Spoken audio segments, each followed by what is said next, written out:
I never imagined that a simple holiday gathering would become the moment I finally understood what had been brewing in the shadows of my own home.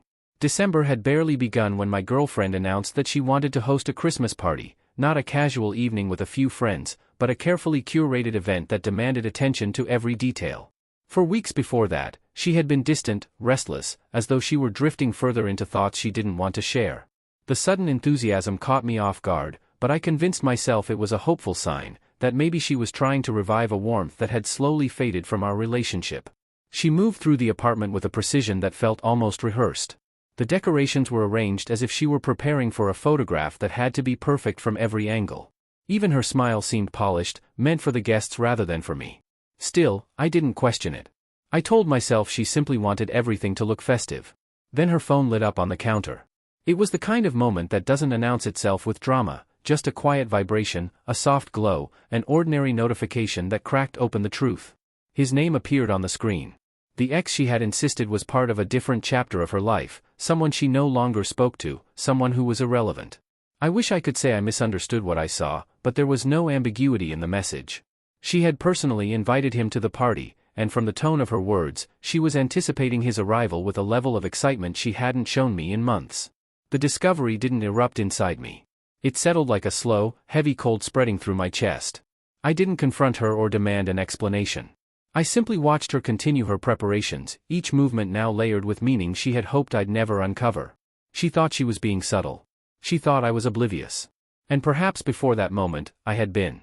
But she wasn't the only one keeping secrets. A week earlier, his wife had reached out to me. She suspected something: late-night messages, unexplained absences, a shift in her husband's behavior she couldn't quite name. She didn't accuse me or my girlfriend of anything directly. She only asked if I had noticed changes too. I hadn't replied, because back then, I didn't know what to believe. But now I did. So I invited her to the party as well, not out of spite or anger, but out of a growing sense that the truth had been circling all of us and deserved a place in the room that night. When the guests finally began to arrive, the apartment looked warm and inviting, lights glowing, music playing softly, conversation starting to build. My girlfriend floated through the room as if she had been waiting for this exact moment, unaware that the world she had arranged so carefully was already shifting beneath her. Her ex walked in first. He looked confident, relaxed, and far too comfortable walking into another man's home. The expression on her face when she saw him was impossible to misinterpret.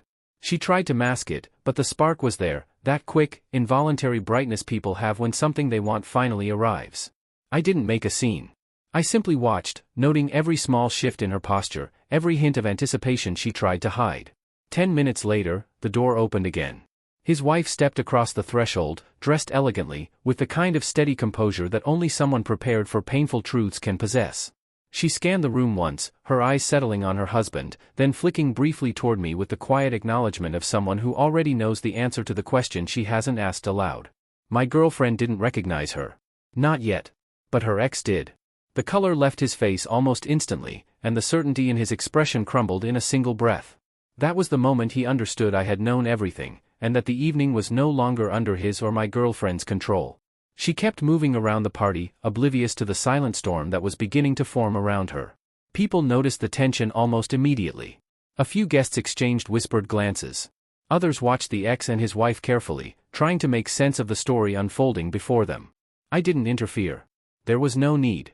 The truth has a way of revealing itself when all the pieces are finally placed in the same room. And when the three of them inevitably ended up standing within a few steps of one another, the air shifted so sharply that even the Christmas lights seemed to flicker in response.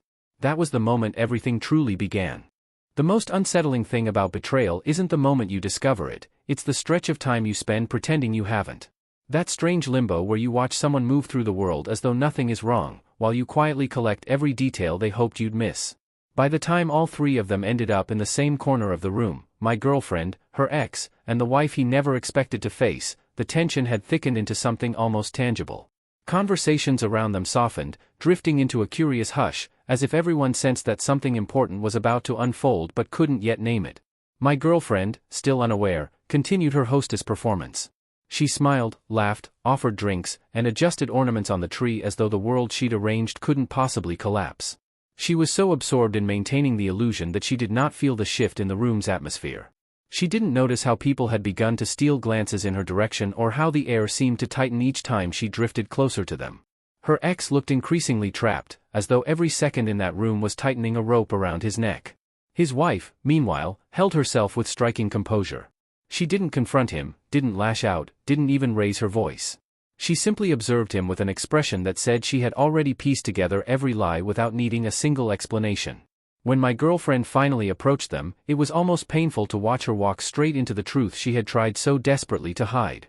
She greeted the ex first, attempting a smile that was far too bright for the situation, and then turned to his wife with a polite curiosity that revealed she had absolutely no idea who the woman was. The ex's reaction shattered the illusion immediately.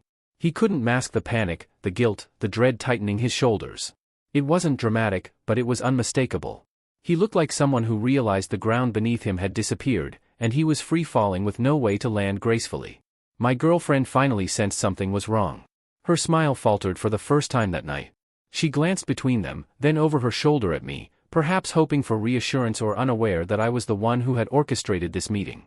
Then, slowly, awareness crept into her expression. People around them pretended to be absorbed in their drinks and conversations, but the room had shifted into a silent audience. Even the Christmas playlist fading into the background felt like a soundtrack waiting for the next scene. I didn't move toward them. I didn't interfere. I remained where I was, letting the truth thread itself together naturally.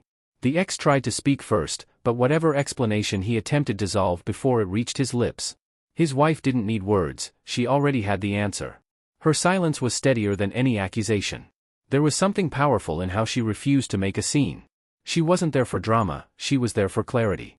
My girlfriend, now fully aware that the woman standing in front of her was not just any guest, looked as though the floor had tilted beneath her. Her pulse was visible in her neck, and she held onto her wine glass a little too tightly, as if it were the only solid thing left in the room. She tried to recover, but the more she attempted to control the situation, the more obvious her anxiety became. She asked questions that only made her look guilty. She shifted her weight nervously. Her eyes kept darting toward the ex, searching for some silent reassurance that never came. He couldn't even look at her.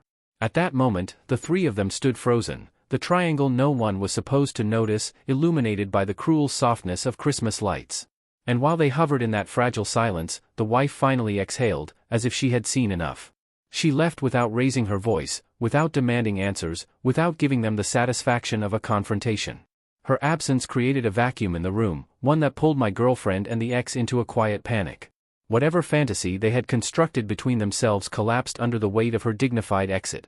My girlfriend watched the door long after it closed, as though hoping she could rewind the evening, erase her choices, or somehow explain away the truth that had finally caught up with her. But the damage had already been done. People resumed their conversation slowly, but the energy had changed entirely. The sparkle of the decorations no longer felt festive, it felt harsh, almost mocking.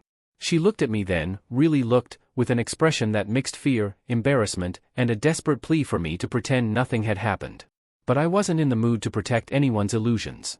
The night wasn't over yet. And the part she feared most was still ahead.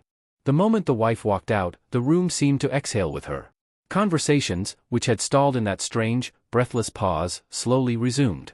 Laughter flickered back to life in isolated corners, but it was thinner now, uneasy, as if everyone sensed that the night had shifted into a different tone. And in the center of it all stood my girlfriend, trying to hold herself together. She kept glancing at me from across the room, waiting for a sign, anger, confrontation, reassurance, anything. But I didn't offer her even a nod. I let her sit in the uncertainty she had created, surrounded by people who were now quietly questioning why her ex and his wife had been in the same room at the same time. Her ex was falling apart far more visibly. He couldn't hide behind charm or indifference anymore. His wife's composure had carved through whatever pride he had walked in with. He lingered near the hallway, torn between pretending nothing had happened and wanting to flee before anyone else approached him. My girlfriend tried to salvage the atmosphere. She straightened candles, rearranged napkins, filled glasses that didn't need filling. She moved as though constant motion could prevent the truth from settling. Every few minutes, she attempted to create small talk with guests who smiled politely but kept their distance. The aura around her had changed, people sensed instability, sensed guilt, even if they didn't know the details. Eventually, she couldn't pretend anymore. She crossed the room toward me, her footsteps careful, her expression tense, as if she were rehearsing her words in her head. I kept my gaze steady, unmoving, offering her nothing to cling to. She needed to speak first. She needed to reveal her own story before trying to stitch herself into mine again. When she reached me, she lowered her voice, but her panic was obvious. She launched into a series of explanations, incomplete, nervous, stumbling. Each one contradicted the previous. She insisted she had invited her ex purely out of friendliness. She claimed she didn't know he would actually come. She said she had forgotten to tell me. Then she said she had meant to tell me. Then she tried to blame miscommunication, nostalgia, holiday spirit, anything that would shift the focus away from the excitement she had so clearly shown when he arrived. The more she spoke, the less I reacted, and my silence unsettled her more than any accusation could have. She wanted me to interrupt her, to argue, to give her something to push against. Instead, I let her words float into the space between us and collapse under their own weight. She didn't even notice that some guests nearby were watching the two of us with quiet curiosity, piecing together fragments of the evening like a puzzle no one wanted but everyone could now solve. Her ex attempted to approach at one point, as if to insert himself into the conversation or defend her. The look I gave him stopped him mid-step. Not aggressive. Not threatening. Just a reminder that he had no place in whatever was unfolding now. He hesitated, then stepped back, unsure of where to stand or what role to play now that his wife had confronted the truth by simply walking away. My girlfriend continued her frantic explanations, but her voice kept tightening. She could sense that apologies weren't landing, and the absence of forgiveness in my expression made her increasingly desperate. Then her tone changed. Not dramatically. Not loudly. But subtly, the shift from apology to fear, from justification to self-preservation. She began to ask for understanding, then for patience, then for space. She insisted she cared about me.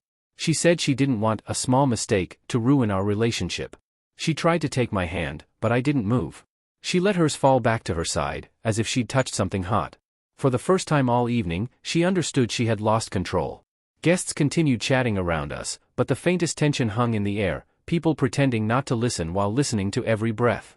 Christmas lights blinked behind her head, casting sharp little reflections that made her look more fragile than she wanted to appear. I finally spoke, not loudly, not angrily, but calmly, because calmness is the one tone people can't protect themselves from. I told her that she was free to enjoy the rest of her evening. I told her that whatever conversation she was hoping to have would not happen here, in front of people, or under the pressure of holiday decorations trying to mask something far more serious. She tried to protest, but her voice cracked just enough to betray how terrified she was of what tomorrow would look like. For the rest of the night, she hovered on the edge of every room, unable to relax, unable to escape the feeling that the walls had begun to close in. Her ex eventually slipped out quietly, trying to disappear without drawing more attention. His absence only highlighted the mess she'd created. When the last guests finally left and the door clicked shut behind them, the apartment fell into a silence so complete it felt almost hollow. She waited for me to say something. I didn't. Because the real conversation, the one she feared, was waiting for morning. The silence that settled over the apartment after the last guest left wasn't angry or dramatic. It felt more like the quiet that follows a long storm, that strange, echoing stillness when everything has already been decided, even if no one has said the words out loud yet. She stood near the Christmas tree, hands clasped, waiting for me to explode, to accuse, to demand answers. She didn't realize that the version of me who might have reacted like that no longer existed. Something in me had shifted earlier that night, not broken, just realigned. Betrayal has a way of stripping away illusions with a precision that borders on surgical. She tried again to speak, but I told her we'd talk in the morning. She didn't like the wait, but she didn't argue. She followed me around the apartment with her eyes, terrified of what a night of silence might do to her chances of fixing what she had shattered. Sleep came easily for me. For her, it didn't. I heard her tossing in the living room, pacing quietly, whispering to herself as though preparing a defense for a court she knew she would lose. When morning arrived, gray light softened the edges of the room, making everything look colder and more honest. She stood by the window, hair tied up, face pale from a sleepless night. She tried to smile when I entered, but it flickered out almost immediately. She began speaking before I even sat down. She tried to summarize the previous night as a misunderstanding that had spiraled out of control. She insisted she hadn't meant to hurt me, that she hadn't thought he would come, that she hadn't been thinking clearly, that the wife's presence had been a shock to her too. She tried to weave a narrative out of scattered threads, hoping I wouldn't notice the empty spaces between them. But the problem with lies is that they always depend on timing, and last night had ruined her entire script. I let her talk until her voice thinned into silence. Then I asked a single question, one so simple she froze at the sound of it. Why did you invite him at all? Not why she hid it. Not why she lied. Not why she acted excited to see him. Just, why him? She didn't have an answer. Or rather, she had too many, and none of them were true. She tried to reach for explanations, nostalgia, curiosity, loneliness, but every attempt made her look like she was grasping at excuses rather than admitting the root of it. The truth was clear without her saying it. She had invited him because some part of her wanted him there. And she had hoped I would never know. When she realized I wasn't arguing, she panicked even more. She expected a fight. She expected shouting or accusations. What she didn't expect was my calmness, the kind that signals a decision already made. I told her that last night had shown me everything I needed to see. Not because of the ex. Not because of the wife. But because she had moved through the party with a confidence only people who believe themselves above consequences ever have. She tried to take my hand. I stepped back. That tiny motion shattered whatever composure she had been holding on to. Her voice cracked as she pleaded with me to give her a chance, to believe her, to let her explain the parts she couldn't articulate. She cried in a way she hadn't cried in years, the desperate kind, the "don't leave me" kind, the kind that only comes when someone realizes the person they expected to catch them has stepped aside. But I didn't raise my voice. I didn't insult her. I didn't threaten to expose her to anyone else. I simply told her that trust is not something that survives nights like the one she created. It doesn't crumble slowly, it collapses instantly, like glass meeting concrete. She begged. She apologized. She promised everything she hadn't delivered in months. But her words hit the air and dissolved before they reached me. When I finally said I was leaving, she collapsed onto the couch, gripping the edge of a pillow like it could anchor her. She kept asking what she could do, what she should say, how she could make this right. I told her the truth with no malice, only clarity. There is nothing to fix. The moment you invited him, you ended us, you just didn't realize it yet. I packed calmly. She followed me from room to room, terrified of every quiet moment. By the time I stepped out the door, she looked like someone mourning a life she had taken for granted until it slipped through her fingers. I didn't look back when I left. Some endings deserve silence, not ceremony. And as I walked into the cold December air, I felt something almost peaceful settle inside me, not revenge, not satisfaction, just the solid understanding that sometimes the only winning move is simply walking away from people who never thought you would.